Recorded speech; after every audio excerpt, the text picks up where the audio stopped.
अब middle peasant thesis क्या कहती है कि मिडिल पीजेंट ना नीचे के ना ऊपर के, बीच वाले वही सबसे रेडिकल हैं, क्योंकि उनका इंडिपेंडेंट स्टेचर है, ना तो वो मर रहे हैं और ना वो करोड़पति हैं। यानी अगर हम उसको इंडिया के कॉन्टेक्स्ट में अगर हम पढ़ना चाहें या डिबेट करना चाहें, तो स्कॉलर्स जो है वो उसके अंदर लेके आते हैं कास्ट को भी, एथनिसिटी को भी और पॉलिटिकल आइडियोलॉजी की भी मिडिल पीजेंट्स।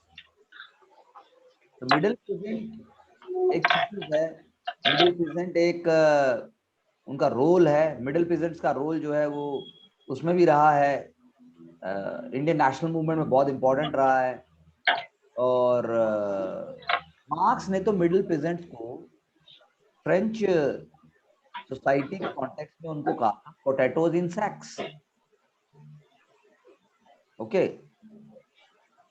पोटैटो इन सैक्स यानी आलू की बोरी है वो। और फ्रेंच नेशन क्या कहा था मार्क्स ने कि वो तो भैया सैक ऑफ पोटैटोज है। फ्रेंच नेशन है सैक ऑफ पोटैटोज, यानी कि अलग आलू की बोरियां हैं, आलू की बोरियां बहुत सारी रखी हैं, वो फ्रांस बन गया। और वो आलू की बोरी, एक आलू की बोरी क्या है, वो स्मॉल होल्डिंग पेजेंट्स हैं वो। यानी स्मॉल होल्डिंग पेजेंट जो कंजर्वेटिव भी होंगे, रिएक्शनरी भी होंगे नेचर में। जैसे एक आम स्टूडेंट होता है,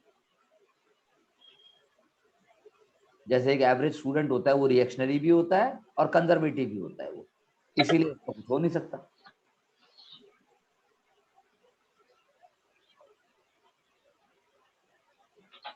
तो यानी कि जो प्रोलिटेरियंस हैं वो रेडिकल क्लास बनाएंगे, वो अर्बन प्रोलिटेरियंस के साथ जुड़ेंगे, और ऐसे करके आप कह सकते हो रिवोल्यूशनरी स्ट्रगल्स होती हैं। फ्रेडरिक एंजल्स और मार्क्स ने इस बारे में चर्चा की है। उन्होंने, जैसे फ्रेडरिक एंजल्स ने एक लेख लिखा था, the peasant question in France and Germany, peasant question in France and Germany, और इसमें उन्होंने बात की। लेनिन ने भी बाद में ये मिडिल पीजेंट की बात की, उन्होंने भी बात की। बाद में अगर हम चाइना की तरफ बढ़े तो माओ से तुंग ने भी ये वाली बात की। चाइना में तो बहुत इंपॉर्टेंट रोल रहा है।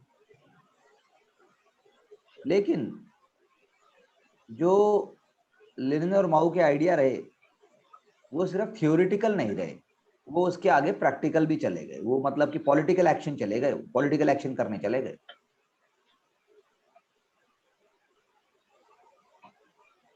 जैसे हम यूएसएसआर को देखें तो वहां लेनिन का रोल रहा, कॉन्फ्लिक्ट हुई है वहां पे बुर्जुआ क्लास और प्रोलेटेरियंस में, और पेजेंट्री ने भी पॉलिटिकल एक्शन किया। यानी कि अगर there is a development of capitalism in Russia, then there is an important role to be played by middle level agrarian class. तो ये एक बात है। इंडिया के केस में भी बात की जाए, जैसे लेनिन ने क्या किया, लेनिन ने 6 क्लासिफिकेशन बना दिए रशियन पेजेंट्री के।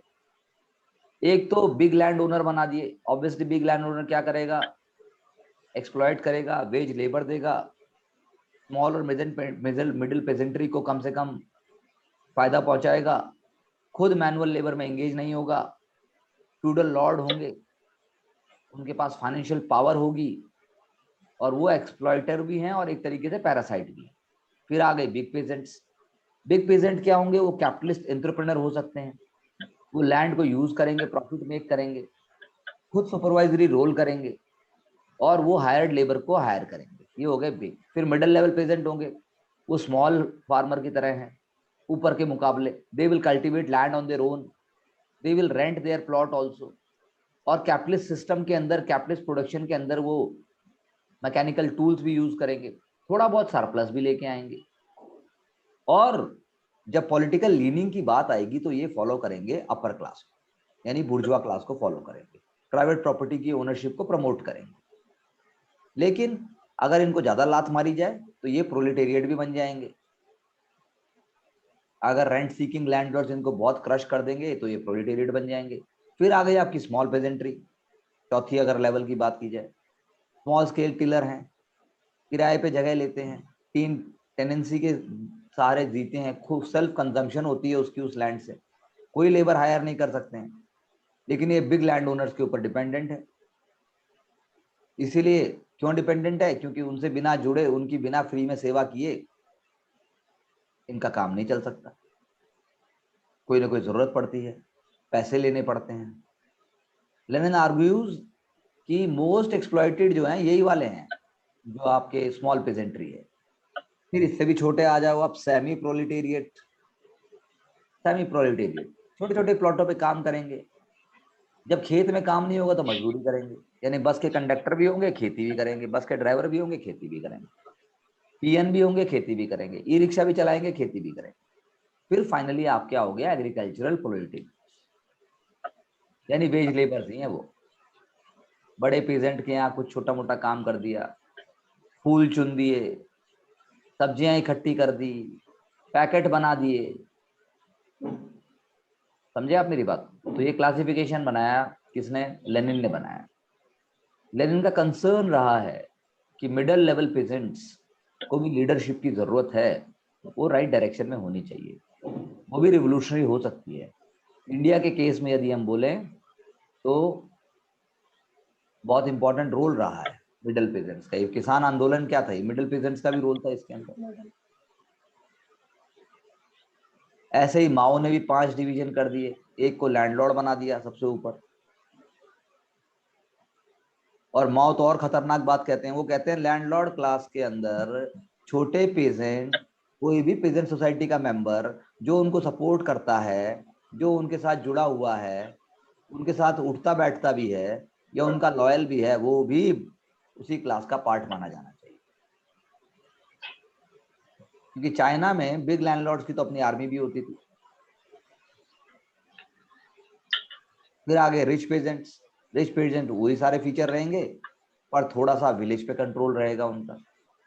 मिडिल पेजेंट्स में वो रेंट पे भी करेंगे, खुद भी काम करेंगे। फिर पुअर पेजेंट्स में टाइनी प्लॉट्स होंगे और काम करेंगे बस। वो लार्ज पोर्शन ऑफ उनका जो कमाई है वो रेंट में चला जाएगा। फिर वर्कर क्लास हो गई। समझे? तो ये जो दोनों बातें हमने कही, उसमें लेनिन इतना फोकस नहीं कर रहे हैं मिडिल पेजेंट्री की, रेडिकल क्लास को, लेकिन माओ बहुत ज्यादा कर रहे हैं। माओ और लेनिन दोनों कर रहे हैं अलग अलग बातें। चाइना के केस में ज्यादा रेडिकल आइडियाज हैं। सेमी कॉलोनियल उसके अपने वो हैं, अपने उसके वो हैं। तो इंडिया के कॉन्टेक्स्ट में जब आप सोचते हो तो फिर आपको दिखाई देगा कि इंडिया के कॉन्टेक्स्ट में भी बहुत इंपॉर्टेंट रोल रहा है। तो हमजा अल्वी और एरिक वुल्फ ने जब ये स्टडीज को रिविजिट किया तो उन्होंने कहा कि 3 कंडीशन है जिसके अंदर वो एक्सप्लॉयटेशन के खिलाफ जा सकते हैं: इकोनॉमिक, सोशल और पॉलिटिकल। इकोनॉमिक कंडीशन इंडिया में आप ग्रीन रेवोल्यूशन से देखो, सोशल कंडीशन भी उससे जुड़ी हुई है, गवर्नमेंट ने भी वेलफेयर स्कीम्स चलाई हैं शुरू से। पॉलिटिकल आप देखो कितने किसानों का दबदबा है, या वो बेल्ट जो पूरी की पूरी। अब बीजेपी वेस्टर्न यूपी में जब बात हो रही थी कि बीजेपी नहीं जीत पाएगी किसान आंदोलन के कारण, लेकिन ऐसा नहीं हुआ। सोशल कंडीशंस हमारे यहाँ जो है प्लूरल सेक्शंस हैं उसमें भी, लेकिन अगर आप पोलराइजेशन करोगे तो दिक्कत हो जाएगी। हमारे यहाँ कोई मिलिट्री सर्विस का कॉन्सेप्ट तो है नहीं, माइग्रेशन और लेबर का कॉन्सेप्ट जरूर है। तो तीनों कंडीशन है, पॉलिटिकल, इकोनॉमिकल और सोशली, हमें देखनी पड़ेंगी। तो मिडिल लेवल पेजेंट्स जो हैं आज की डेट में, अगर बड़े बड़े कॉर्पोरेट्स को सक्सेसफुल होना है उनको उनका सपोर्ट लेना पड़ेगा। उनकी जो डिसेंडेंट्स हैं, जो फैमिलीज हैं मिडिल लेवल पेजेंट्स की, क्या वो वाकई क्या वो वाकई उसी रास्ते पे जा रही हैं जिस तरीके से आगे उन्हें खेती करनी चाहिए? ऐसा नहीं हो रहा है। बहुत सारे कुछ रिवर्स एक्शन भी हो रहे हैं, पैराडॉक्स भी चल रहा है। कमर्शियलाइजेशन ऑफ एग्रीकल्चर से फायदा भी हो रहा है, नुकसान भी हो रहा है। बहुत सारे लोग अपना अपना धंधा भी कर रहे हैं, बहुत सारे अच्छे पोटैटो भी उगा रहे हैं, बहुत सारे सेल्फ स्टार्टअप्स भी हो रहे हैं, सेल्फ हेल्प ग्रुप्स भी हो रहे हैं, एग्रीकल्चर रिवोल्यूशन भी चल रहा है। लेकिन क्या वो नीचे तक पहुंच पाया है? वो है बात। तो अर्बन इंडस्ट्रियल प्रोलेटेरिएट कौन है? अर्बन इंडस्ट्रियल प्रोलेटेरिएट कौन है? क्या वो किसान ही है या वो आईटीआई करके आया है वो है? तो पेजेंट्स और रिवोल्यूशन ये बहुत इंपॉर्टेंट है। भारतीय किसान यूनियन जब आप पढ़ रहे हो, बाकी इंडिया के भी आप लेना, जैसे महाराष्ट्र में शेटकारी शेटकारी संगठन, उसका पॉलिटिक्स में बहुत रोल है। गुजरात में पटेल्स हैं, पटेल का बहुत बड़ा रोल है। कर्नाटका में है संगम, तमिलनाडु में भी एक संगम है, I am not recalling the complete name. तो तिभागा मूवमेंट हो गई, तेलंगाना मूवमेंट हो गई, वो इन्हीं के दम पे चली, रूरल बुर्जुआ और एग्रेरियन प्रोलेटेरिएट। अगर उन दोनों को आप सिर्फ वैल्यू दोगे और रेडिकल पेजेंट को नहीं दोगे तो सारी कहानी समझ में नहीं आएगी। आप समझे मेरी बात को? तो मिडिल पेजेंट जो है वो एक थ्योरी है, ये दी गई है middle peasant theory, peasant economy के लिए दी गई है। उसमें जो है सबाल्टर्न की बातें भी की गई है, लेकिन ये थ्योरी के कुछ लिमिटेशन भी हैं। अब मिडिल पेजेंट थीसिस जब इंडिया में आप करते हो तो जैसे आप इंडिया में बोलोगे तो इंडिया में तो पूरे तरीके से नहीं हो पाएगा, क्योंकि रिवोल्यूशन और एंटी रिवोल्यूशन दोनों बातें इंडिया में पूरी तरह से लागू नहीं होती। रेडिकल पॉलिटिक्स अगर कर भी रहे हैं किसान तो वो सिर्फ क्लास की वो नहीं है, वहां पे आपको देखना पड़ेगा कि पावर स्ट्रक्चर किसके हाथ में है। इकोनॉमिक फैक्टर सिर्फ पावर फैक्टर नहीं है, यहाँ पे रिलीजियस भी फैक्टर है, यहाँ पे पॉलिटिकल भी फैक्टर है। इंडिया में जो कास्ट सिस्टम है वो आपको जोड़ के रखता है। कुर्मी सब एक साथ हो गए, यादव एक साथ हो गए, यादव अपने आप में एक पूरा हो गया। यादवों के अंदर भी तो बहुत सारे ग्रुप हो सकते हैं, लेकिन यादव जोड़ेंगे तो सारे यादव जुड़ जाते हैं, तो इससे रिवोल्यूशन नहीं आ पाता। डॉगमा हो गया, इससे हमारी सोसाइटी डॉगमेटिक हो गई। इकोनॉमिक और नॉन इकोनॉमिक फैक्टर दोनों ही जो है भारत के केस में प्लस और माइनस दोनों काम करते हैं, रिवोल्यूशन ना लाने का काम तो करते ही है। अब यहाँ पर इंडिया में अगर आप बात करो ग्रीन रिवोल्यूशन में, तो ग्रीन रिवोल्यूशन का जो प्रेजेंटरी क्लासिफिकेशन है वो 3 चीजों पे आता है, मालिक, किसान, मजदूर। अब मालिक कौन हो सकता है? एब्सेंटी लैंडलॉर्ड हो सकता है, रेंट सीकिंग लैंडलॉर्ड हो सकता है, कैपिटलिस्ट फार्मर हो सकता है, उसका काम है प्रॉफिट। किसान कौन है? किसान हो गया जो आपका 2 टाइप का हो गया, एक तो लैंड है उसके पास छोटी मोटी, खुद अपने एडिक्वेट सरप्लस और सेल्फ सफिशिएंसी से काम कर रहा है, एक वो हो गया। दूसरा हो गया स्मॉल लैंड होल्डर, और तीसरा हो गया मजदूर यानी वर्कर। 3 किसान, 3 है यहाँ पे। तो ये क्लासिफिकेशन दिया थॉर्नर ने दिया, ये क्लासिफिकेशन थॉर्नर ने दिया। और उसने क्या कहा? उसने ये कहा कि ये जो क्लासिफिकेशन हम जो कर रहे हैं, जिसकी मैं बात कर रहा हूँ, ये पूरे तरीके से सारी चीजों को जस्टिफाई तो नहीं कर रहा है, लेकिन एक्सेप्टेड किया कुछ कुछ वेरिएशन के साथ। प्लॉट ऑफ लैंड के हिसाब से आप कर दो, नॉन मार्क्सिस्ट अप्रोच ले लो। तो इसीलिए एक टर्म मैंने आपको पहले भी बताया था, बुलॉक कैपिटलिस्ट। बुलॉक बैलगाड़ी वाले कैपिटलिस्ट, ट्रैक्टर वाले कैपिटलिस्ट। तो बुलॉक कैपिटलिस्ट जो है वो typical middle class, middle peasant नहीं है कॉलोनियल टाइप। वो जो है अपने घर वालों को भी लगाएंगे खेती में, लेकिन सिर्फ जो है वो सब्सिस्टेंस के लिए नहीं करेंगे। यानी हिंदुस्तान में मिडिल पेजेंट ग्रुप जो प्रोडक्ट किसके थे, वो ग्रीन रिवोल्यूशन के प्रोडक्ट थे। वो ट्रेडिशनल बुलॉक कार्ड भी यूज करेंगे, बाकी रिवोल्यूशन भी यूज करेंगे, और मार्केट से सरप्लस भी लेंगे। ओके, तो रेडिकल नेचर लेकिन उनका नहीं लेके आते हैं। आज भी वो एमएसपी की डिमांड कर रहे हैं, एमएसपी चाहिए। रेडिकलिज्म कहाँ, वो तो सरकार से मांग रहे हैं बल्कि। और कोई चेंज थोड़ी ना है। 3 फार्मर लॉज आए थे, अगर आप देखोगे तो उन्होंने बोला कि ये हमें कानून, काले कानून हमें मंजूर नहीं है। तो इन जो पोस्ट कॉलोनियल पीरियड है, मराठा पीजेंट्स को अगर आप देखोगे तो मराठास भी रिजर्वेशन भी मांगते हैं। वो तो गवर्नमेंट स्कीम्स के कारण चीजें चेंज हुई हैं, अभी हो भी रही हैं, किसान भी दे रहा है। तो मिडिल पीजेंट्स का मतलब ये नहीं कि वो सेल्फ सफिशिएंट है हमेशा ही। मिडिल पीजेंट का मतलब ये नहीं कि उनका सब्सिस्टेंस अपने आप में हो ही रहा है। लेकिन एक ऐसे ग्रुप को हम मिडिल पीजेंट कहते हैं जिसके अंदर अटेम्प्ट किया जाता है मैक्सिमाइज प्रॉफिट का, मैक्सिमाइज इकोनॉमिक रिटर्न्स का। ओके, ये वाली बात है हिंदुस्तान के केस में। तो धानागरे साहब ने भी कहा कि भाई मिडिल पेजेंट्स यही हैं। उन्होंने लेकिन कुछ कमियां भी निकाली उनकी। उन्होंने कहा कि भाई मिडिल पेजेंट जो है ना तो इंडिपेंडेंट है ना सेल्फ सफिशिएंट है इकोनॉमिक स्ट्रक्चर के हिसाब से। उनकी डिपेंडेंसी वही, जैसे मैंने आपसे कहा, मनी लेंडर पे होगी, लैंडलॉर्ड पे होगी, रिच पेजेंट्स पे होगी, डिस्ट्रिक्ट एडमिनिस्ट्रेशन पे भी हो सकती है कैश और क्रॉप लोन्स के लिए। इंश्योरेंस ही नहीं है, कैसे आप जियोगे? अब तो कुछ चीजें होने लगी हैं। खैर, कोऑपरेटिव में लोन नहीं मिलेगा, लोन सिर्फ जुगाड़ों वालों को मिलेगा, वरना इतने किसान सुसाइड क्यों करते? दूसरी बात धानागरे साहब ने कही, हिटेरोजेनियस ग्रुप है ये, ओनरशिप और उसमें बहुत वेरिएशन है, वीकर हो जाते हैं इस चक्कर में, क्लास सॉलिडरिटी नहीं आ पाती। तो मिडिल क्लास पेजेंट की तरह रिच और पुअर पेजेंट जो हैं वो तो एग्रेरियन प्रोलेटेरिएट हो गए, उनको भी आप, उनकी डेफिनेट क्लास पोजीशन है, लेकिन इनकी तो वो भी नहीं है।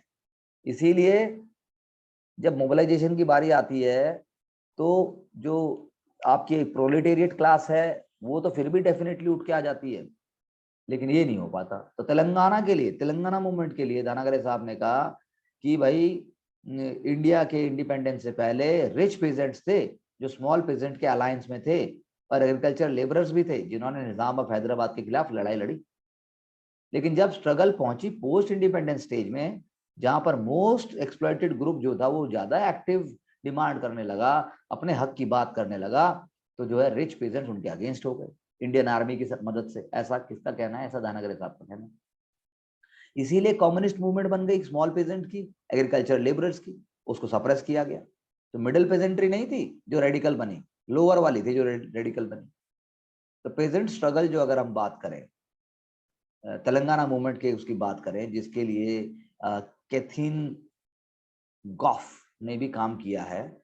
कैथरीन गॉफ का कहना था कि ये बात बिल्कुल सही है, यू नो, तेलंगाना, समझ आ रहा है?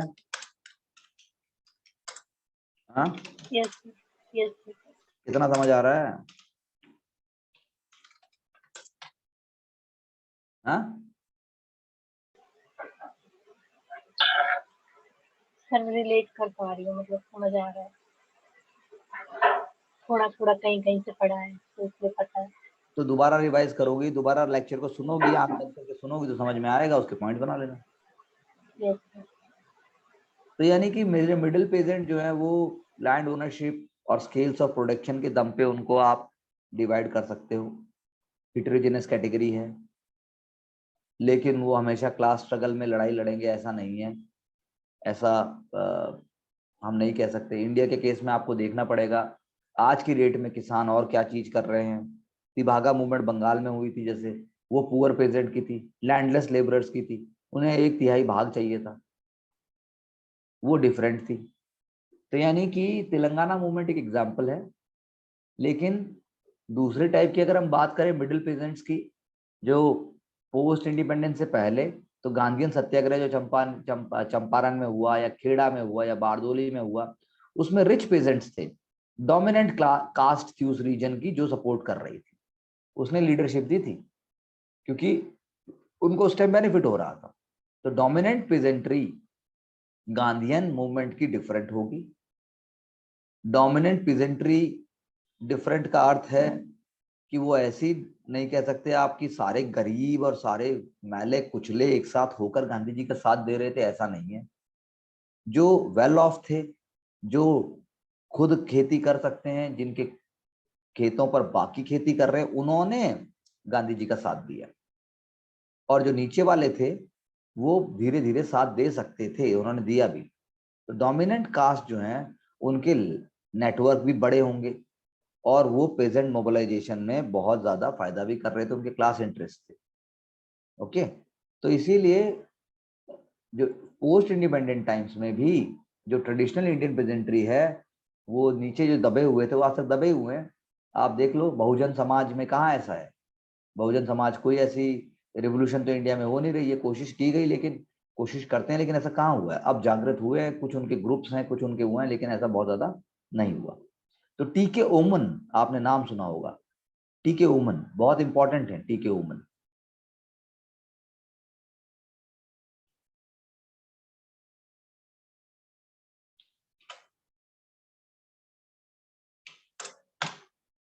टीके ओमन साहब ने बोला है कि जो इंडिया में पेजेंट स्ट्रगल है, अगर आप उसको वेबेरियन स्ट्रक्चर के हिसाब से देखोगे तो आपको जो है उसके लिए उनकी क्लास, उनका स्टेटस और पार्टी, ये अंडरस्टैंड करना पड़ेगा।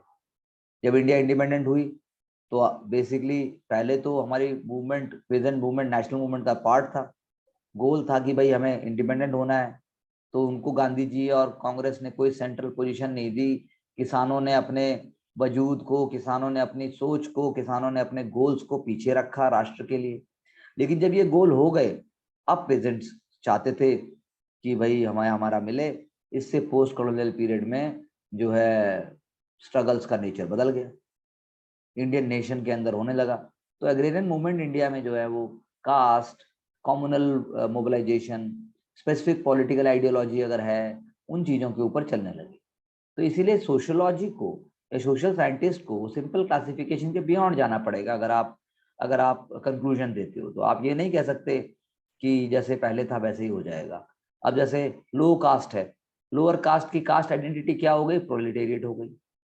आइडियोलॉजिकल आइडेंटिटी उनकी पहले क्या थी? लेफ्टिस्ट थी। और जो एक्चुअल पार्टिसिपेशन है लोगों का बहुत सारा है। इशू क्या है? उनको लैंड चाहिए, बेटर लैंड चाहिए, टिलिंग चाहिए, ये रेडिकल हो जाएगा। फिर अगर आप लो कास्ट में ही अगर आप मिडिल पेजेंट्स की बात करो तो वो लेफ्टिस्ट हो भी सकते हैं, सेंट्रिस्ट भी हो सकते हैं। उनके ग्रुप कितना होगा? ग्रुप बहुत बड़ा नहीं होगा। उन्हें क्या चाहिए? बेटर सब्सिडी चाहिए, बेटर प्राइसेस चाहिए, उन्हें रिफॉर्म्स चाहिए। तो जरूरी नहीं है लेफ्ट हो, आज के डेट में वो राइटिस्ट भी हो सकते हैं। फिर मिडिल कास्ट पीजेंट होंगे। मिडिल कास्ट पीजेंट भी प्रोलेटेरिएट की तरह आप मानोगे, लेकिन पहले वो लेफ्टिस्ट थे, अब नहीं है। लेकिन उन्हें भी सब्सिडी चाहिए, बेटर प्राइसेस चाहिए, उन्हें बेटर वर्किंग कंडीशन चाहिए। अगर BJP government which is in power at centre and in so many states, अगर वो मिडिल पीजेंट्स को और प्रोलेटेरिएट को वो सारी चीज दे रही है तो उनका सपोर्ट हो जाएगा, वो लेफ्ट की जगह राइटिस्ट हो जाएंगे। पहले क्या था? पहले मिडिल कास्ट और अपर कास्ट यानी हाई कास्ट, वही लैंडलॉर्ड और रिच फार्मर वाले सिर्फ राइटिस्ट और सेंट्रिस्ट थे। वो भी रिफॉर्मिस्ट थे, उनको भी सब्सिडी चाहिए, उनको भी लो वेजेस ऑफ लेबर में काम चाहिए, और वो कंजर्वेटिव अप्रोच में। अब बाकियों के साथ भी ये हो गया है।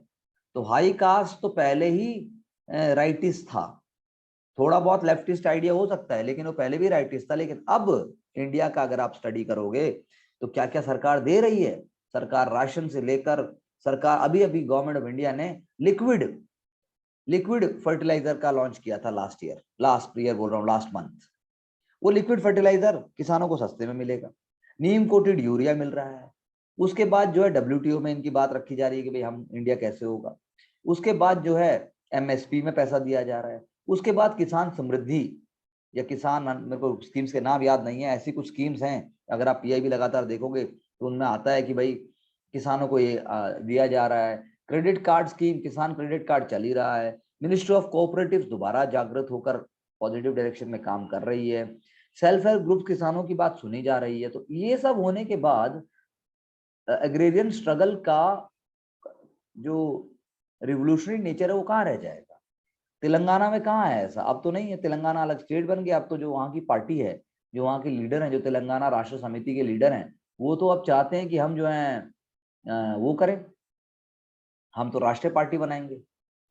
अब मेरी बात समझ रहे हैं? तो बिना किसानों की मदद के, बिना ये जो हमने मिडिल प्रेजेंट थीसिस की जो हमने बात की, जो हमने एक ब्रॉड व्यू लिया, इसके बिना वो कैसे होगा? उस चीज की सपोर्ट तो होगी नहीं उनको।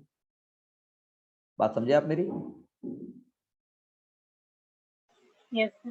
सर इट मीन्स मुझे इसमें स्कीम्स भी डालनी होगी। मतलब जब हम ओवरव्यू देंगे तो उसमें थोड़ी थोड़ी स्कीम्स के बारे में भी कि एट प्रेजेंट ये चल रहा है। भाई कुछ तो आपको देना ही पड़ेगा थोड़ा सा तो। मतलब देखो ना, क्वेश्चन कोई भी स्टैटिक नहीं आता। यस क्या सर, क्वेश्चन स्टैटिक नहीं आते। स्टैटिक नहीं आता ना। अब जैसे मैं अगर बात करूं, पेजेंट मूवमेंट जो इंडिया में रही है, वो कितने टाइप में आप उसको डिवाइड कर सकते हो? क्या टाइपोलॉजी है पेजेंट मूवमेंट्स की? और टाइपोलॉजी जो पेजेंट मूवमेंट की, उसकी लिमिटेशन क्या है? हाँ, आपके पीछे आवाज क्यों आ रही है? नहीं सर, कोई वॉइस नहीं है। हाँ, फैन के अलावा तो कोई वॉइस नहीं है। आप स्कूल में है, कॉलेज में है, लाइब्रेरी में है, घर पे हैं? लाइब्रेरी में। तो वहाँ फ्री है वाईफाई? Yes sir. तो वीडियो भी ऑन करो। कमाल है।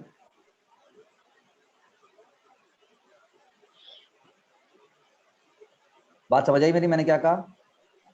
Yes sir. तो पॉइंट ये है कि पेजेंट मूवमेंट जो है वो इंडियन लैंडस्केप को कैरेक्टराइज करता है, ये बात हमने मान ली। मोबिलाइजेशन भी किया, ये भी हमने मान ली, लेकिन अलग अलग तरीके से हुआ है। पॉलिटिकल अवेयरनेस अलग तरीके से हुई है, स्ट्रैटेजीज अलग तरीके से हुई हैं, गोल्स और ऑब्जेक्टिव्स अलग तरीके से हुए हैं। लेकिन क्या पेजेंट मूवमेंट हमारे यहाँ लोकलाइज्ड है कि पूरे देश के दम पे है? तो हम देखेंगे लोकलाइज्ड है। मिजरी है हर जगह, लेकिन ऐसी कोई नेशनल मूवमेंट तो नहीं चली। किसानों ने यात्रा जरूर की है पूरे भारत की, 200 किलोमीटर, 2000 किलोमीटर, 500 किलोमीटर। अब जैसे आपके गुरुदेव जग्गी जग्गी गुरु जग्गी वसुदेव जो कर रहे थे सॉयल सेव सॉइल कैंपेन, किसान कहाँ लिए उन्होंने? खुद ही मोटरसाइकिल चलाएंगे, खुद ही आगे बढ़ेंगे, खुद ही सब कुछ करेंगे। तो सबका मतलब अपना अपना चल रहा है जी। अब बात समझे? तो इसलिए टाइपोलॉजी तो चाहिए। टाइपोलॉजी यानी कि टाइपोलॉजी बनाने से यानी हम उसका स्ट्रक्चरल और सोशल रियलिटी की तरफ हम देख पाते हैं कि क्या स्ट्रक्चरल रियलिटी है, क्या सोशल रियलिटी है। कैटेगरीज बनाने से अंडरस्टैंडिंग में मदद मिलता है।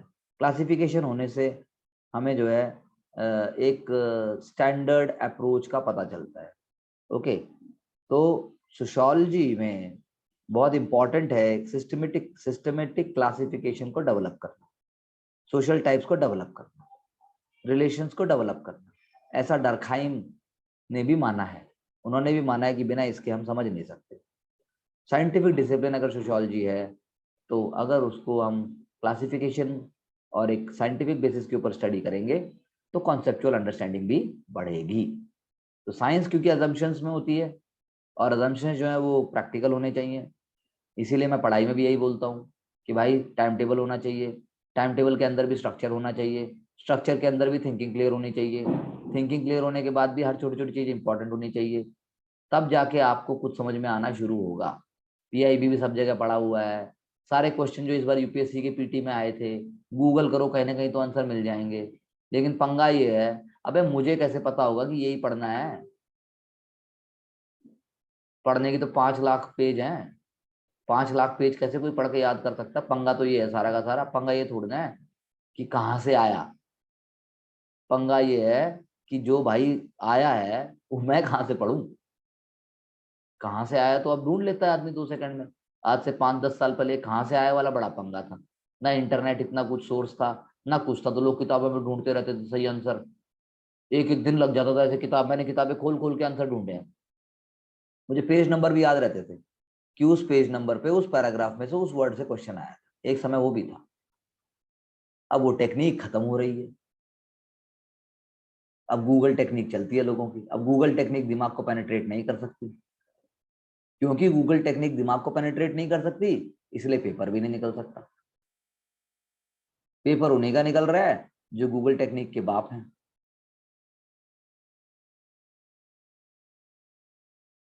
वरना जो हम बता बता के कर रहे हैं, मुझे क्या है, मैं भी तो पीपीटी दिखा सकता हूँ। पीपीटी दिखाओ और राइट राइट मारते चलो आगे, और या फिर हैंड आउट दे दो, बात खत्म।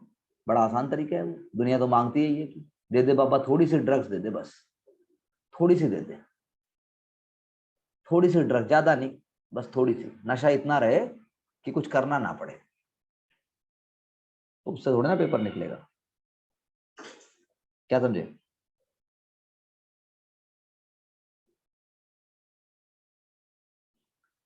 तो इसीलिए सोचना पड़ेगा, समझना पड़ेगा, बात करनी पड़ेगी, तब जाके काम होगा, नहीं तो नहीं होगा।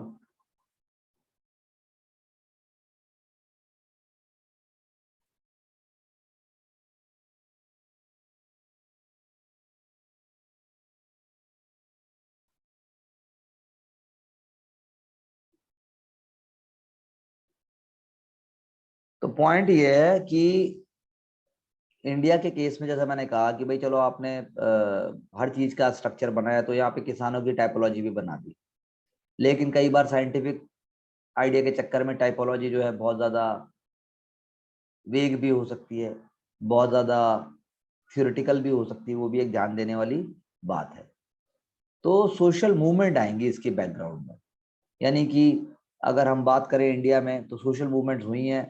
उन्होंने जो है, एक हमारे बहुत अच्छे थिंकर रहे हैं एमएसए राव, एमएसए राव साहब।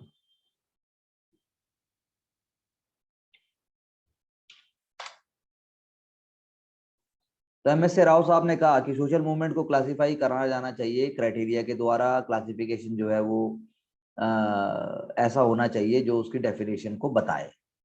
इसीलिए बहुत मुश्किल हो जाता है क्लासिफाई करना, क्योंकि जो आप मूवमेंट्स हैं, अगर आप उनको उनकी प्रॉब्लम के बेस पे क्लासिफाई करेंगे तो बहुत बार क्लासिफिकेशन जस्टिफाइड नहीं हो पाता।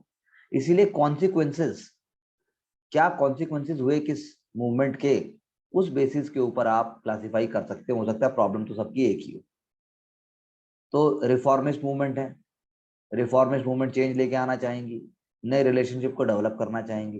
कुछ मूवमेंट जो है वो एक ग्रुप को तो आप रिफॉर्मिस्ट कह सकते हो, दूसरी मूवमेंट दूसरे ग्रुप कैसा हो सकता है, वो ट्रांसफॉर्मेटिव हो सकता है।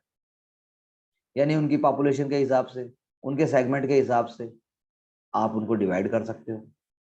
कहाँ क्या उसका लोकस स्टैंडी है, क्या उसका स्टैंड है, मतलब किस बात पे शुरुआत हुई, कौन उसका साथ दे रहा है। तो मूवमेंट जो है वो और भी तरीके से क्लासिफाई कर सकते हो, लिंग्विस्टिक कर सकते हो, रिलीजियस कर सकते हो, सेक्टेरियन कर सकते हो, पेजेंट कर सकते हो, वर्कर, ट्राइबल। ये हमारे यहाँ ये भी तरीके हैं। लेकिन जो क्राइटेरिया गर्राव साहब कहते हैं कि जो आइडियोलॉजी है और नेचर ऑफ कॉन्सिक्वेंस है, क्या हुआ और आइडियोलॉजी क्या थी, ये बड़ा क्रिटिकल है। इसके बिना हम समझ नहीं पाते। तो यानी बाकी सारी बातें तो ठीक है, लोकस से पता लग जाता है कि क्या एस्पेक्ट था, लेकिन आइडियोलॉजी और कॉन्सिक्वेंसेस ये बड़ा इंपॉर्टेंट है।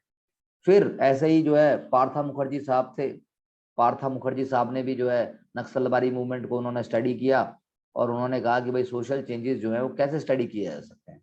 अगर आप किसान मूवमेंट की बात करते हो तो सोशल मूवमेंट कैसे स्टडी किए जा सकते हैं भारत में। भाई हम तो आज की डेट में भी इंसर्जेंसी मानते हैं उसको, और है ही वो। तो यानी कि उन्होंने कहा भाई अगर नक्सलाइट मूवमेंट को मैं स्टडी कर रहा हूं तो मैं ये देखने जाऊंगा कि स्ट्रक्चर में चेंज क्या हो रहा है, और क्या कोई एडिशनल स्ट्रक्चर भी इमर्ज हो रहा है साथ में, और क्या कोई पुराना स्ट्रक्चर ढह रहा है, और जो स्ट्रक्चर ढह रहा है क्या उसको कोई नया स्ट्रक्चर रिप्लेस कर रहा है। तो ये चीजें मुखर्जी साहब ने कही। तो उन्होंने कहा कि पहले जो मतलब अगर आप कहो कि सिर्फ with in the given structure में ही चेंज हो रहा है और नया कुछ ऐड नहीं हो रहा है तो एक्युमुलेटिव हो गया। और अगर मान लो एक पुराना स्ट्रक्चर है और उस स्ट्रक्चर में से एक एडिशनल स्ट्रक्चर, मतलब जो स्ट्रक्चर है एडिशनल स्ट्रक्चर इमर्ज हो रहा है, तो वो तो अल्टरनेटिव बन गया। और अगर मान लो स्ट्रक्चर ऑलरेडी है, वो स्ट्रक्चर जो है वो खत्म हो रहा है, और वो स्ट्रक्चर खत्म होकर मतलब एलिमिनेट हो रहा है वो, और उसकी जगह नया स्ट्रक्चर आ रहा है एलिमिनेट होकर, तो वो भी अकोमोडेटिव ही हुआ, अकोमोडेटिव और अकोमोडेटिव हुआ वो, यानी कि अल्टरनेटिव हो गया एक तरीके से। वो अल्टरनेट अकोमोडेटिव नहीं है, अल्टरनेट हुआ। लेकिन अगर रिप्लेसमेंट हो रही है तो वो ट्रांसफॉर्मेटिव हुआ, कंप्लीट रिप्लेसमेंट हो रही है, ट्रांसफॉर्मेटिव हुआ। अगर साथ में कुछ निकल रहा है तो अल्टरनेटिव हुआ, और मान लो एग्जिस्टिंग स्ट्रक्चर के अंदर ही चीजें चल रही हैं तो वो क्या हुआ, एक्यूमुलेटिव। पढ़ाई में भी ऐसे ही है, सिविल सर्विस की प्रिपरेशन में भी ऐसे ही है। बच्चा ये सोचता है एक्यूमुलेटिव होके हो जाएगा, जैसा मैं हूँ वैसा ही रहूंगा, थोड़ा बहुत चेंज करना पड़ेगा, पढ़ लूंगा जैसे पढ़ता आया हूँ, जैसे बैठ के पढ़ता हूँ जिंदगी भर वैसे पढ़ लूंगा और पेपर निकल जाएगा। ऐसा नहीं होगा। फिर थोड़ा बहुत दूसरे साल में थोड़ा चेंज लेके आता है कि पुराने स्ट्रक्चर को 50% छोड़ता है, नया स्ट्रक्चर को 50% पुराने वाले में घुसा देता है।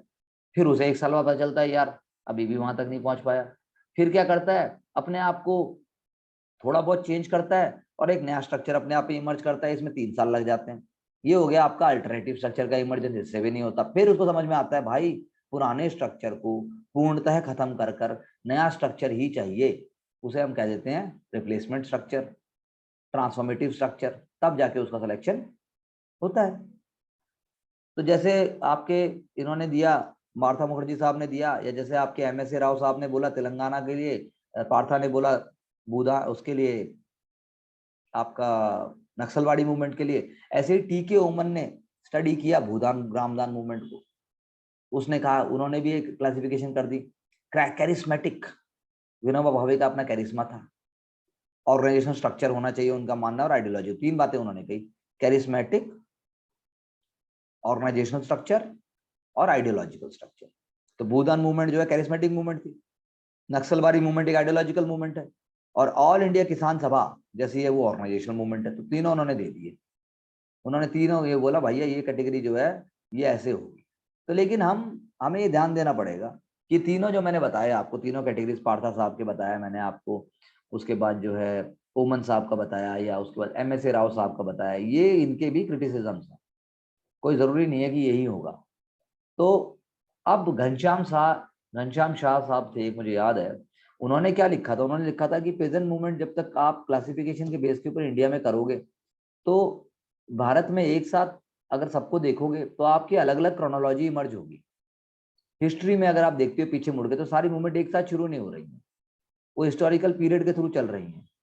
और उन्होंने तो ये भी बोला कि प्री ब्रिटिश टाइम पीरियड के अंदर भी हैं ऐसी मूवमेंट, और प्रेजेंट मूवमेंट जो कॉलोनियल पीरियड में भी है, और पोस्ट इंडिपेंडेंट इंडिया में भी है। तो यानी कि प्रेजेंट मूवमेंट जो है, आप उनको किसी तरीके से डिवाइड कर लो। चलो, अब पोस्ट इंडिपेंडेंट इंडिया में कह लो आपकी pre Naxalbari, post Naxalbari, pre green revolution, post green revolution, ऐसे करके आप कुछ क्लासिफाई कर सकते हो। और मूवमेंट्स को आप अगर ज्यादा आपको और भी देखना है ध्यान से, pre emergency period, post emergency period, pre liberalisation, post liberalisation, ऐसे करके आप कह सकते हो। तो प्रेजेंट जो वर्ड है उसको फार्मर वर्ड से कर दिया गया। पोस्ट ग्रीन रिवोल्यूशन में फार्मर मूवमेंट हम कहने लगे। लिटरेचर है भैया कि बहुत सारा लिटरेचर जस्टिफाई करता है कि अब आप प्रेजेंट नहीं कहोगे, आप फार्मर कहोगे, क्योंकि जो है डिमांड बदल गई, आइडियोलॉजिकल ओरिएंटेशन बदल गया। और जो है फार्मर मूवमेंट जो है प्राइमरीली रिच फार्मर्स, अब जैसा मैंने कहा ग्रीन रिवोल्यूशन के बाद चीजें चेंज हो गई। ठीक है ना। यहाँ पे मैं आपको एग्जांपल दे रहा हूँ, आप आर्टिकल ढूंढोगे तो दीपांकर गुप्ता के आर्टिकल ढूंढो, उन्होंने भारतीय किसान यूनियन का जब आप बनाओगे नोट, तो उसमें उन्होंने बहुत कुछ बोला है। फार्मर मूवमेंट है, जैसे चौधरी चरण सिंह कैसे भारत के प्रधानमंत्री बन गए थे, ऐसे ही बन गए थे वो।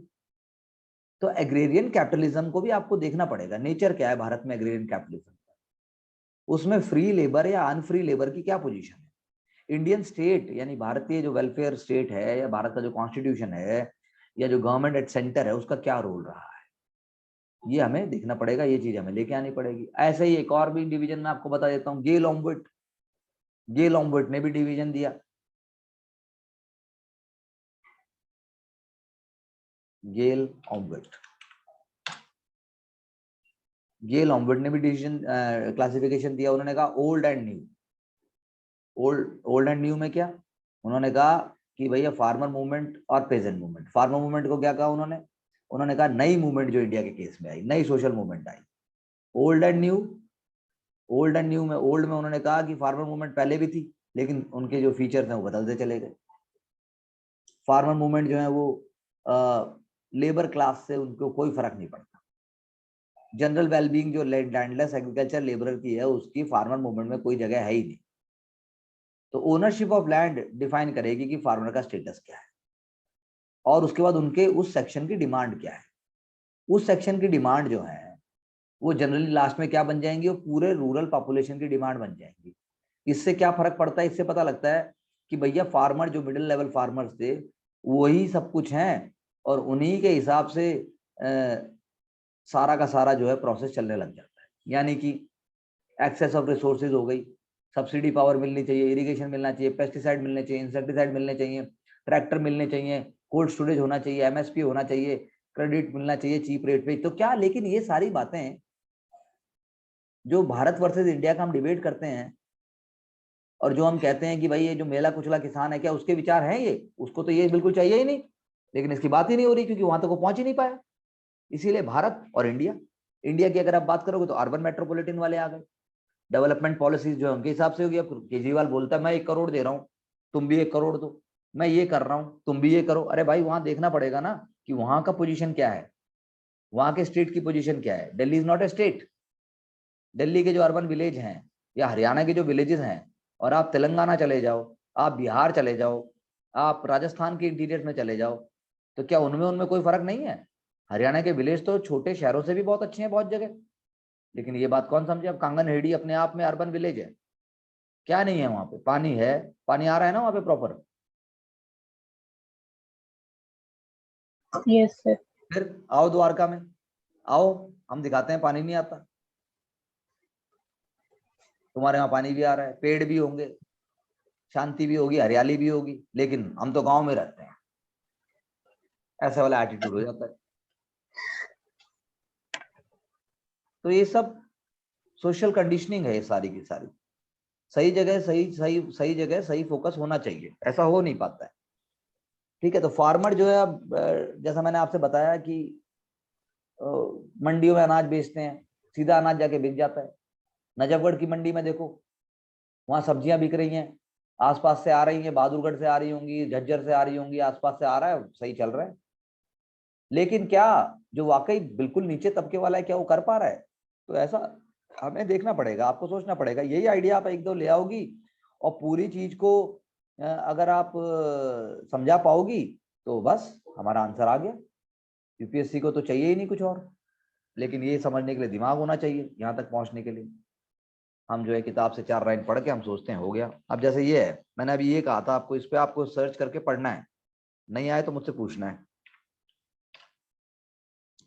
शेतकारी संगठन है, शेतकारी संगठन मूवमेंट महाराष्ट्र में, बड़ा इंपॉर्टेंट एग्जाम्पल है ये, इसको लीजिए। शरद जोशी हैं इसके, भारतीय किसान यूनियन का महेंद्र सिंह टिकैत, मैंने आपको ऑलरेडी बोल दिया है, ठीक है। ऐसे ही राज्य रायता संघ का मूवमेंट कर्नाटका में था।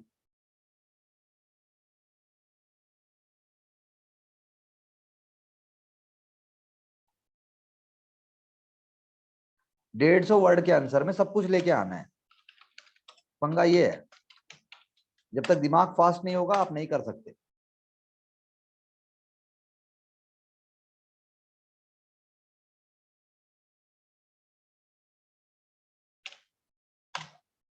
एमडी नंजुंदा स्वामी के अंडर था ये, ठीक है। तो ये देखना है। तो ये मूवमेंट जो है वो क्या दिखा रही है, ये भारतीय किसान यूनियन का कहना है हम है भारत, शहर भारत नहीं है, तो कंट्री और टाउन का नेक्सस एक तरफ है। कैपिटलिस्ट रिलेशन जो है वो शहर को मदद करते हैं। फार्मर अभी भी कहा जाता है, किसान उगाता है और फायदा मार्केट ले जाता है, ठीक है ना जी। तो ये डिपेंडेंस वाली जो बात है, ये जो लुक्रेटिवनेस फार्मर को नहीं मिलती है अभी भी, और वो तोड़ा नहीं जा रहा है मिडलमैन वाला। बीटी कॉटन और या मोंसेंटो के एग्जांपल भी आपको लेके आना पड़ेंगे। बीटी कॉटन, किसानों का क्या रवैया है जीएम क्रॉप्स के लिए, या फिर मोंसेंटो जैसी कंपनी जो है वो भारत में कैसे करती है, आम मोंसेंटो, या फिर आईएआरआई क्या कर रहा है इस दिशा में, आपको देखना पड़ेगा। तब जाके हमें समझ में आएगा ये कॉन्सेप्ट कि भाई हो क्या रहा है। AR देसाई ने भी, उन्होंने तो क्लासिफाई कर दिया था रैयतवाड़ी ब्रिटिश टेरिटरी में, जमींदारी प्रिंसली स्टेट्स के उसमें हो गया और ट्राइबल एरिया में हो गया। और उन्होंने कहा सबके अपने अपने गोल हैं, सबके अपने अपने एजेंडाज हैं। कॉलोनियल पीरियड में पीजेंट स्ट्रगल जो है वो, कॉलोनियल पीरियड में उसको पीजेंट स्ट्रगल बोला उन्होंने, और पोस्ट इंडिपेंडेंट पीरियड में उन्होंने बोला एग्रेरियन स्ट्रगल। तो एग्रेरियन स्ट्रगल जब हम वर्ड यूज करते हैं तो एक ब्रॉड ब्रॉड वर्ड हो गया वो, ठीक है, वो ब्रॉड है, और पीजेंट स्ट्रगल एक पहले का हो गया। तो ये मतलब कि सारे टाइपोलॉजीज हैं जो मैंने आपसे डिस्कस किए सारे के सारे। जैसे कैथरीन गॉफ की हम दोबारा एग्जांपल लें, मैं लिख देता हूं।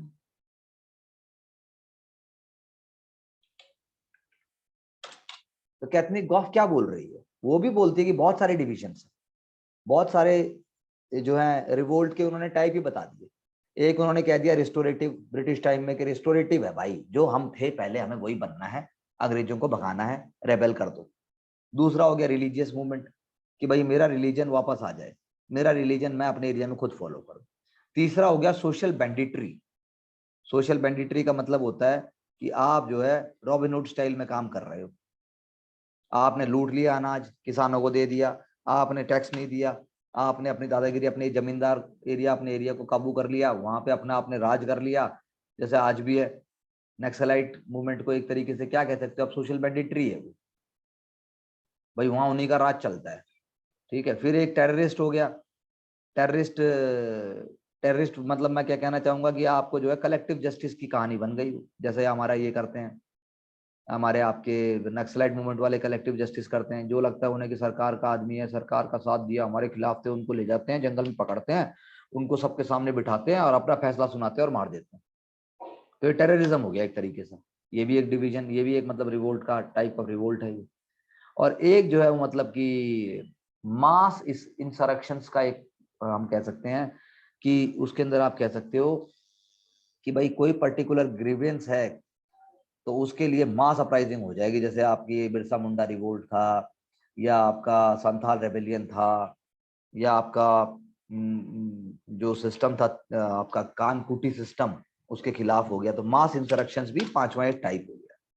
तो एक कैथरीन गॉफ ने कहा कि भाई रिवोल्ट तो हुए हिंदुस्तान में, रिलीजियस मतलब वो कॉलोनियल पीरियड में, लेकिन उसके टाइप अगर हम डिवाइड करेंगे तो ऐसे अलग अलग हो जाएगा। एक रिस्टोरेटिव बन गया, एक रिलीजियस एंगल से बन गया, एक सोशल बैंडिटरी बन गई, एक टेररिज्म वाला एंगल आ गया कि भाई आप मारे जा रहे हो। टेररिज्म वर्ड हम नहीं यूज करेंगे, हम कलेक्टिव जस्टिस के लिए आज की डेट में हम कह सकते हैं। और एक शाह साहब ने जो कहा, मैंने लास्ट वाला जो पॉइंट बताया, मास इंसरेक्शन। तो घनश्याम शाह जो है, उन्होंने कुछ कमियां भी पाई इस क्लासिफिकेशन में जो मैंने अभी 5 बोला। उन्होंने कहा कि बहुत ज्यादा फोकस गोल पे किया गया है कि क्या गोल है, रिलीजियस है कि सोशल बैंडिटरी है कि क्या है। इससे नेचर नहीं पता चला, नेचर नहीं पता चला और ना उनकी स्ट्रेटजी पता चली। तो धानागरे साहब ने फिर क्या किया, उन्होंने बोला कि भाई एक मॉडल बनाया जाना चाहिए भारत में किसानों को समझने के लिए, और वो मॉडल जो है एग्रेरियन क्लासेस को समझाए। तो उन्होंने मार्क्सिस्ट ट्रेडिशंस को ले लिया। उन्होंने फिर वही जो मैंने पहले बताया था, लेनिन और माओ से तुंग वाले आइडिया ले लिए। तो धानागरे का वर्क जो है वो उसी ट्रेडिशन को फॉलो करता है। उन्होंने कहा कि हिस्टोरिकल स्टडी भी करनी चाहिए इनकी, और इनकी कंपैरेटिव स्टडी भी करनी चाहिए। जैसे मोपला रेबेलियन उन्होंने बोला, तिभागा मूवमेंट बंगाल में बोला, बारदोली सत्याग्रह बोला, तेलंगाना और अवध के अंदर जो हुए, तेलंगाना और अवध में जो प्री इंडिपेंडेंस टाइम में जो पीजेंट स्ट्रगल है वो उन्होंने उसकी बात की।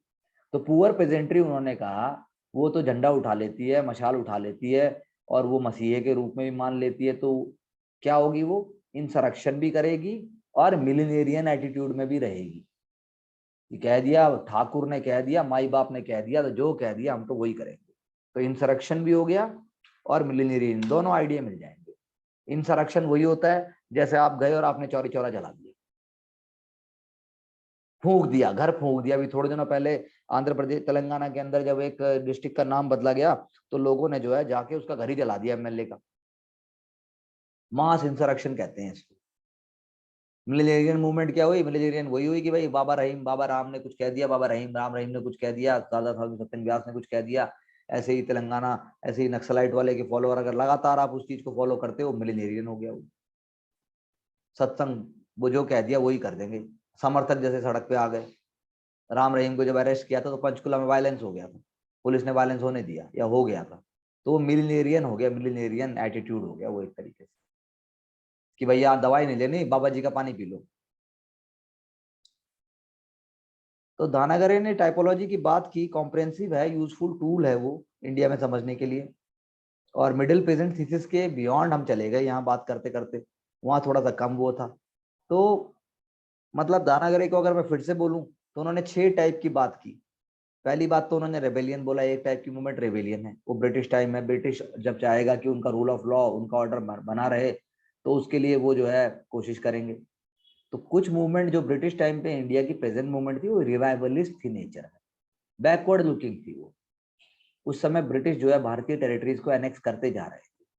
दूसरा, एक तो ये हो गया रिवाइवलिस्ट हो गई, दूसरी हो गई रिलीजियस या फिर मिलिनेरियन वाली, जो मैंने कहा बिरसा मुंडा जैसे वाली है, छोटा नागपुर पटेल प्लेटू का जो रेबेलियन था। तीसरा सोशल बैंडिटरी हो गया, वही जो लीडर लिबरलाइज करेंगे अपने एरिया को, मतलब लिबरेट करेंगे बेसिकली, ठीक है, और अमीरों से लूट के गरीबों को दे देंगे। जैसे एक बड़ा फेमस एग्जाम्पल है नक्षत्र मलाकार। बिहार में एक सोशल बैंडिट था नक्षत्र मलाकार, वो लूटता था और गरीबों में बांट देता था।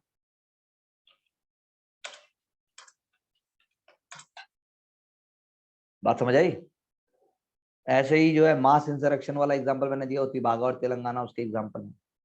फिर मोपला रिवोल्ट आप लगा लो, वो उसमें उसमें जो है टेरर वाली बातें आ जाती हैं। फिर लिबरल रिफॉर्मिस्ट मूवमेंट भी होती है किसानों की, जिसके अंदर जो है जैसे इंडिगो वाले थे कि वो लीगल तरीके से करेंगे, खेड़ा बारदोली, ये सारे के सारे लिबरल और रिफॉर्मिस्ट में आ जाएंगे। तो अब देखना ये है कि आज के भारत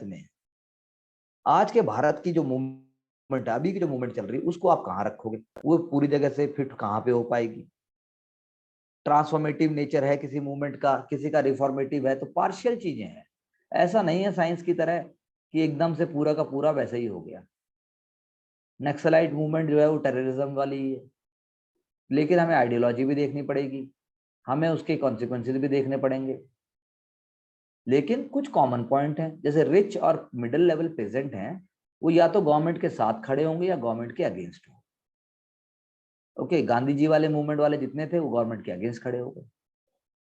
विभागा और तेलंगाना मूवमेंट शुरू में फेल हो गई एक तरीके से, क्योंकि उसके अंदर जो पुअर पेजेंट थे वो जो हैं पेरिफेरल में चले गए एक्टर, वो सेंटर पॉइंट नहीं थे, वो लीडरशिप उनके हाथ में नहीं थी।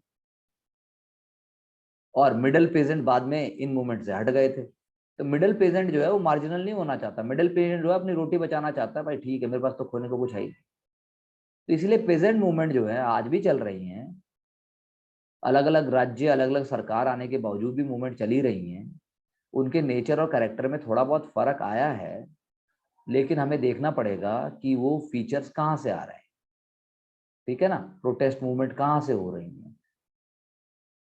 तो लेबर, रूरल लेबर स्ट्रगल, अगर हम एक वर्ड यूज करें रूरल लेबर स्ट्रगल, तो उसमें भी देखना पड़ेगा कि कास्ट या रिलीजियस आइडेंटिटी की वजह से हो रहा है कि कोई सेकुलर मूवमेंट है, ये सारे के सारे कास्ट वाले एक साथ जुड़ गए वैसे हो रहे हैं। जैसे आपके ये जब चक्का जाम के लिए बोलते हैं मजदूर, हिंद मजदूर सभा या बाकी जैसे हैं, कास्ट आइडेंटिटी खत्म हो रही है कि रेशनैलिटी आ रही है। और नेशनलिस्ट मूवमेंट के तौर के ऊपर क्या बड़ी बातों की बात कर रहे हैं, तो देखना पड़ेगा। ठीक है ना, हमें देखना पड़ेगा। इसमें एक और एग्जांपल मैं दे देता हूं आपको, राणाजीत गुहा की किताब थी, वो आप कोट कर सकते हो, जहां उन्होंने पीजेंट इंसर्जेंसी को और जो है उन्होंने एग्जामिन किया है।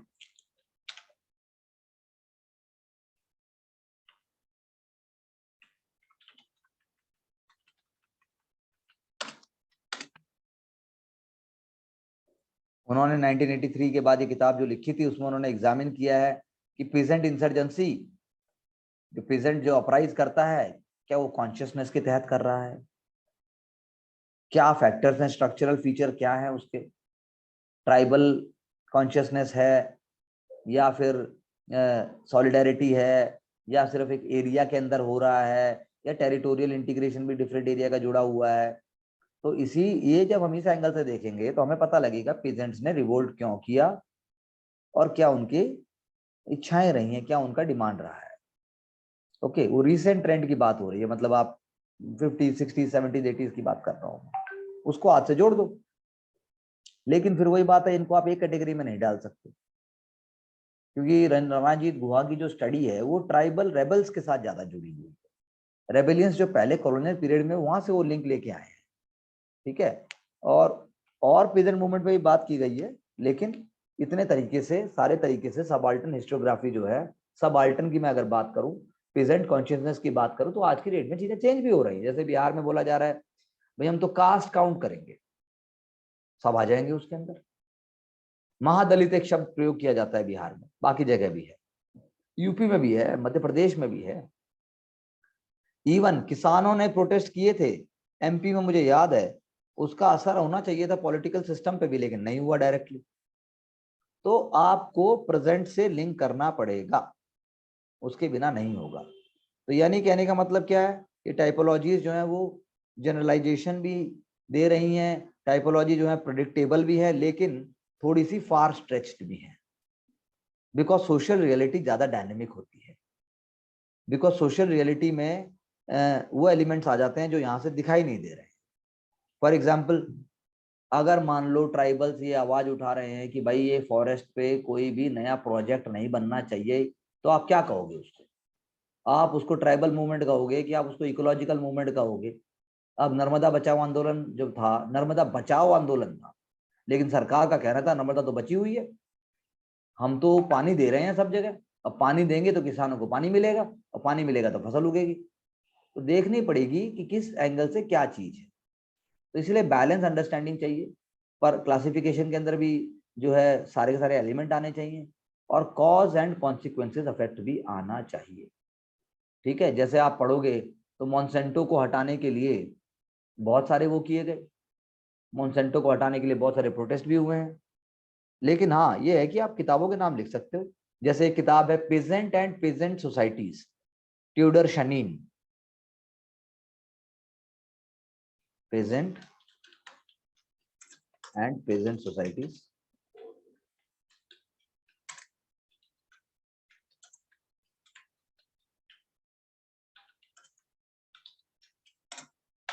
ठीक है, present in present societies by Tudor Shende.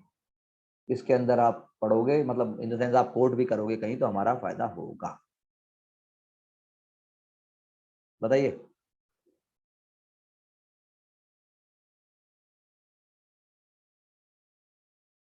तो मैंने आज जो है ये सारा मैंने सोशल स्ट्रक्चर पे ही बात की, बाद में इसको एक बार रिवाइज भी कर देंगे, लेकिन मैंने आपको बता दिया। अब सिर्फ जो है नए जो इश्यूज रह जाते हैं एग्रीरियन स्टडीज में, कॉन्ट्रैक्ट फार्मिंग है या नॉन एग्रीकल्चर यूज है और डिस्प्लेसमेंट और रीसेटलमेंट की बात है, ठीक है। और कंटेम्प्रेरी अगर रूरल इंडिया की बात करो, जैसे रर्बनाइजेशन एक शब्द अभी आ रहा है, और बस ये हमारे एलिमेंट रह जाते हैं। ये हम एक दो क्लास में इसको फिनिश कर देंगे, उसके बाद मैं एक रिवीजन मार दूंगा इसका, फिर हम आगे चल पड़ेंगे। अब जितना हमने किया है इतना कहाँ दिया हुआ है एक जगह, बताइए मुझे। इग्नू ही लोग पढ़ते हैं और थोड़ा बहुत न्यूज़पेपर से, आपको न्यूज़पेपर लिंक करना है इससे, किसने क्या बोला किसने क्या किया। इतने अच्छे अच्छे आर्टिकल्स आते हैं, पूरा मत उठाओ, हेडिंग उठा लो, सिर्फ 2 लाइन की हेडिंग उठा लो,